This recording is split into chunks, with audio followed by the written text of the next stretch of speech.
Joining me now is Christopher Young. He is the chair of the Donald Brin Chair, I should say, of the Non-Western Strategic Thought at the U.S. Marine Corps University. Welcome back to the broadcast. Thank you. Tell us, what was your first reaction when you heard about the result?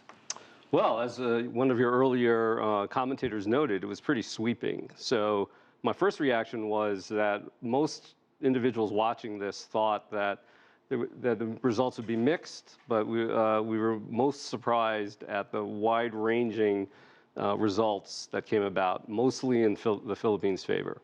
How will the result, Christopher, of the arbitration affect the China-U.S. military-to-military relationship going forward? So, by itself, the Permanent Court of Arbitration results will not have a direct effect on military-to-military relations.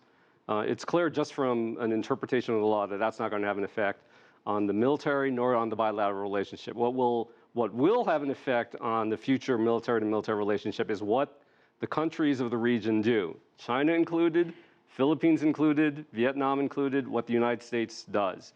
And one of the things that the results does is it causes the Philippines perhaps to feel that it is in its rights to have the United States cooperate with it in enforcing some of its disputes with China. So that's a little bit worrying that the results does.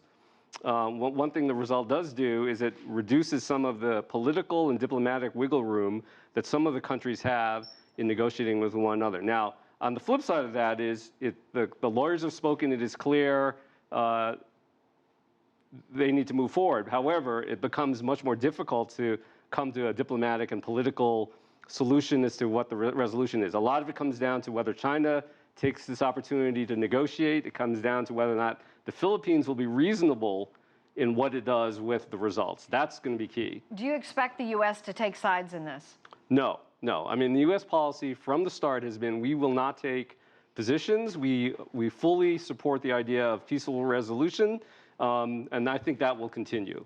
Regardless, there are still safety issues in this region. Tell us more about that. Well, I mean, obviously, what the likely dynamic is going to be is Beijing has said that they do not recognize the Permanent Court of Arbitration's jurisdiction.